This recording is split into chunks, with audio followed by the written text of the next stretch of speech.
a nightmare. It was a nightmare that should have never happened. That nightmare happened here at this nearly empty greenhouse in eastern Kentucky. AppHarvest, a failed high-tech startup, promised local workers a future that spiraled into broken promises. Anthony Morgan bought into the company's public pitch that it was for Appalachia by Appalachians. We was being told that, hey guys, he's from here. Thank you. Wow. He is J.D. Vance, the Republican nominee for vice president. I will be a vice president who never forgets where he came from. Leaning on his personal rise out of poverty to reach swing state voters as Donald Trump's running mate. I chose him because he's for the worker. He's for the people that work so hard and perhaps weren't treated like they should have been. But before politics, Vance was a venture capitalist and AppHarvest's first outside investor, eventually steering millions of dollars to the company. Vance was a lead pitchman for the vertical farming startup, tweeting he was a supporter and investor, writing, "I love this company." It's a great business that's making a big difference in the world. The company's investor presentation pledged a commitment to Appalachia, estimating thousands of new jobs to a poverty-stricken area. A major emphasis with them was, we want to bring work to eastern Kentucky. This is why we are here. Morgan left a stable job to join AppHarvest as a crop care specialist, pruning the greenhouse-grown vegetables. A single father with 6-year-old twins, the job rapidly turned when production fell behind under what a dozen workers described to CNN as mismanagement, including dangerous conditions. Employees filed multiple complaints to the state and federal government alleging heat exhaustion, working in extreme temperatures, and lack of water breaks, though the cases were all closed with no citations. I think about the hottest that I experienced was around 128 degrees. Inside? Inside.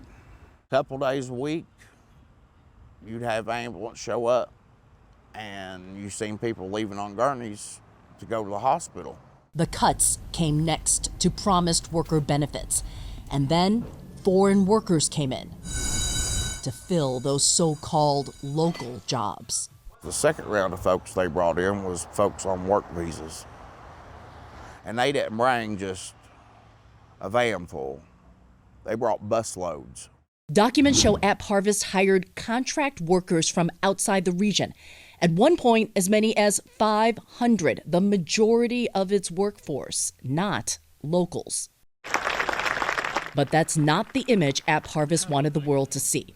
This is Kentucky Senator Mitch McConnell visiting in 2021. Mitch McConnell coming through. Were the migrant workers there at the time? You're laughing. I mean, I look at the video. It doesn't look like there's any.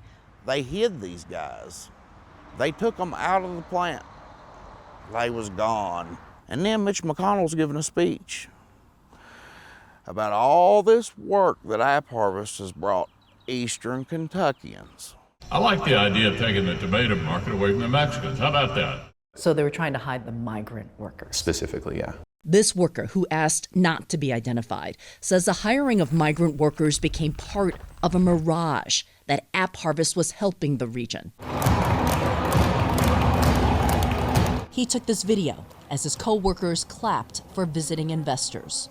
And anytime they did that, they kept workers off the floor doing our stationary parade while people come through. And yeah, it was awkward having to stand there and just be a prop. A prop for what? You know, look at all of these poor folks we're employing. The worker says it's impossible to forget about his time at AppHarvest as J.D. Vance ascends to national politics. He's gotten away with a lot of money and fame for pretending to be one of us. OHIO. He's just another grifter, just another carpetbagger, another tourist who wants to tell us what we are. Vance left the board in April 2021 to run for the Senate.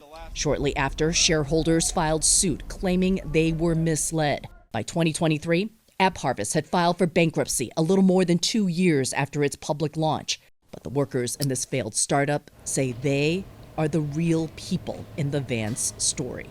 Do you blame J.D. Vance for any of this? I blame all of the original investors at AppHarvest. The original board of directors know what was coming. You would have had to have been an idiot not to have.